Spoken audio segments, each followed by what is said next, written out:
Salam sejahtera, anda bersama saya Grace John Lee membawakan imbasan peristiwa sepanjang minggu lepas. Memulakan imbasan minggu ini dengan Sarawak kini merupakan sebuah negeri berpendapatan tinggi apabila mencatatkan pendapatan negara kasar PNK per kapita melebihi USD 13,205 atau RM61,500. Premier Sarawak Datuk Petinggi Tan Sri Dr. Abang Abdul Mazuhari Tun Datuk Abang Openg berkata, kerajaan negeri ini berada di landasan yang tepat apabila mencapai PNK RM61,500 pada tahun 2022. Menurutnya, kepimpinan yang kukuh dalam struktur sebuah negeri juga merupakan faktor untuk mencapai status negeri berpendapatan tinggi.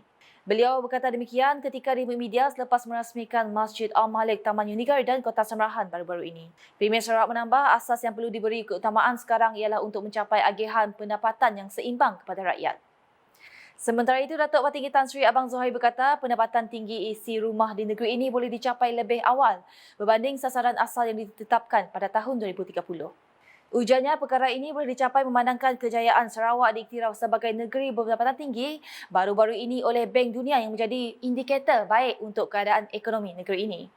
Beliau berkata demikian ketika di media selepas merasmikan Karnival Falak Nusantara 1444 Hijrah 2023 Masihi di tebingan Sungai Kuching baru-baru ini. Tak banyak lagi, beliau melihat Sarawak berpotensi akan menerima peningkatan pendapatan pada tahun ini.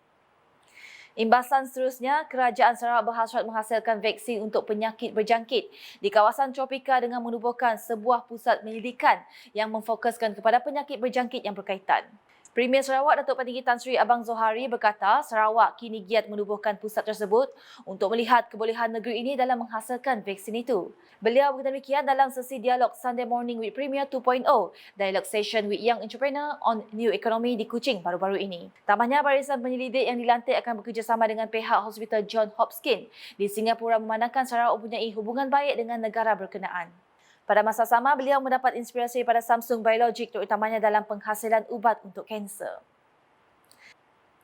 Rangkuman selanjutnya, pelajar lepasan CJ Peperiksaan Malaysia SPM 2022 diseru untuk menceburi bidang teknikal bagi memenuhi permintaan pekerjaan yang disediakan Kerajaan Sarawak pada masa hadapan. Premier Sarawak berkata golongan muda memainkan peranan untuk berusaha meningkatkan ilmu dan kemahiran masing-masing dan meningkatkan daya saing merebut peluang daripada ekonomi terbuka ini. Beliau berkata demikian menerusi teks ucapan yang dibacakan oleh Menteri Pendidikan, Inovasi dan Pembangunan Bakat Sarawak, Datuk Roland Sagahwiin sempena Majlis Perasmian Expo Pendidikan Sarawak di Kuching baru-baru ini. Premier Sarawak menambah kerajaan negeri sedang memacu pembangunan infrastruktur untuk meningkatkan taraf hidup, mengembangkan ekonomi bagi menyediakan peluang perniagaan dan peluang pekerjaan serta melatih anak-anak Sarawak untuk menjadi lebih mahir dan meningkatkan tahap pendapatan. Justru katanya anak-anak Sarawak harus menyedari hal ini dengan mengambil kesempatan yang ada sebab negeri ini memerlukan generasi muda yang perlu selari dengan kehendak masa hadapan. Imbasan diakhiri dengan laporan berikutnya. Persidangan dan Pameran Hidrogen Hijau Asia Pasifik APGH 2024 dijangka menjadi pemangkin kepada pertumbuhan ekonomi hidrogen di Sarawak. Premier Sarawak Datuk Petinggi Tan Sri Abang Zohari berkata menerusi APGH 2024, kerajaan negeri akan membawa pakar-pakar dari seluruh dunia untuk membincangkan perkembangan terkini dalam hidrogen hijau, terutamanya dalam teknologi dasar, peraturan dan infrastruktur ruang pembangunan.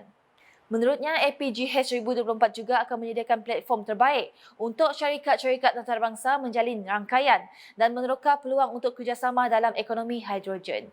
Beliau berkata demikian dalam teks ucapan yang dibacakan oleh Timbalan Menteri Tenaga dan Kelestarian Alam Sekitar Sarawak, Dr. Hazlan Abang Hipni semasa Majlis Pelancaran APGH 2024 di Kuala Lumpur pada Rabu.